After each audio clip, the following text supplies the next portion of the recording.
Hi everyone, here's what's bothering me today. You know, I do enjoy some Netflix here and there because it's always been good, right? To be able to stream something in high definition and good quality and perfectly legally for a fistful of dollars a month and see interesting shows, movies, whenever you want, ad free. Sounds great, right? And well, now a lot of people are canceling their Netflix subscriptions because of an actual incident of cancel culture where Netflix decided to suspend one of their employees. So here's the thing, right? Netflix has no problem profiting off of the LGBTQ community as a demographic to make money from, right? For example, back in 2012, they had this tweet. Cozy up with your partner and watch one of our picks for LGBT Pride Month. And that was posted on June 24th, 2012. And even more recently, you can just kind of go, oh yeah, I want to celebrate Pride Month. And they will literally bring you to a page that looks like this. Hey, celebrate Pride Month. Look at all these LGBTQ stories. Look at critically acclaimed LGBTQ movies and TV shows. Here are movies by LGBTQ directors. See, we totally support the trans community. Just please ignore this new special by Dave Chappelle. That's right, folks. That's what this all is about. We're talking about The Closer. Now, I haven't watched it yet, and quite frankly, I haven't watched really any Dave Chappelle since like my college days. But apparently, it's pretty transphobic. And so when an actual employee of Netflix's decided to speak up about this, they suspended her for tweeting about the special. So what was it that this employee said that required them to be suspended rather than Dave Chappelle's very tasteless and dangerous jokes about trans people?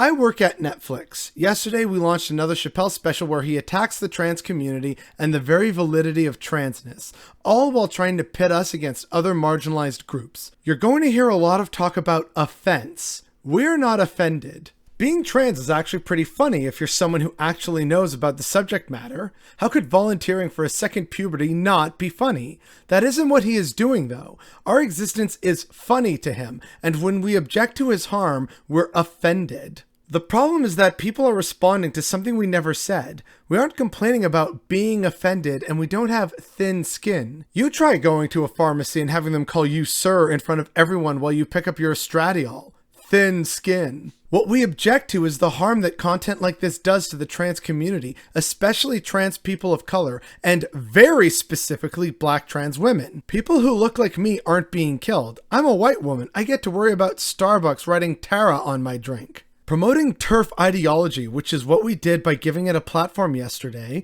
directly harms trans people. It is not some neutral act. This is not an argument with two sides. It is an argument with trans people who want to be alive and people who don't want us to be. This all gets brushed off as offense though, because if we're just too sensitive, then it is easy to ignore us.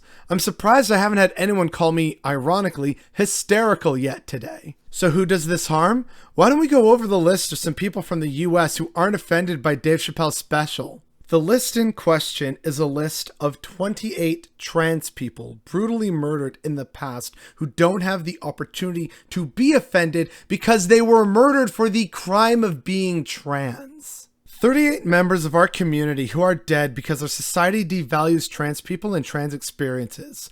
38 people who just wanted to be themselves. 38 people who in many cases struggled with not having the means to transition the way they wanted to, but did it anyway. These are the people that a callous disregard for the lives of trans people by our society have taken from us, and they all deserved better. That these 38 people died for the crime of being themselves, that actually does offend me. So yeah, that is the long, dark, and terrifying thread, and Netflix suspended this person.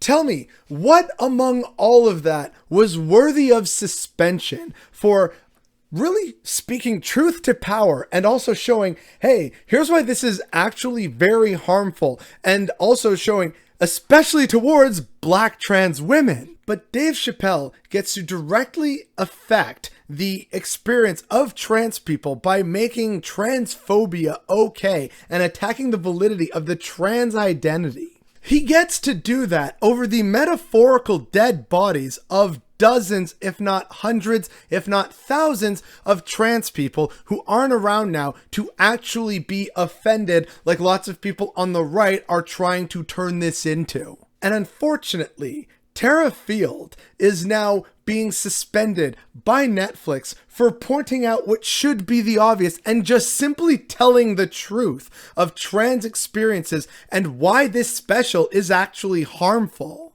And not harmful in the sense that the right-wingers love to imagine it as, oh, you just have thin skin. People are so easily offended these days.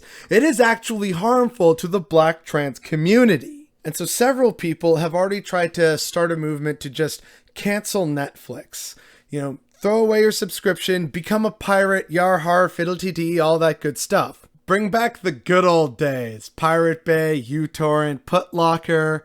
Ah, memories. Because really, truly, beyond all of this that we've talked about now, there's also the issue that Netflix has had the gall in the past, and in the very recent past, I might add, they have had the gall to act like they support the LGBTQ community.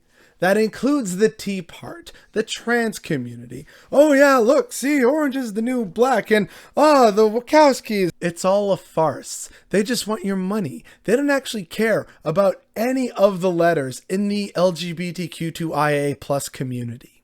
But what they do care about is their quarterly returns and their profits, which is why if enough people actually start canceling their Netflix subscriptions, you will absolutely see a turnaround from these people who only see dollar signs and not the very real lives that they may impact by what they host on their platform.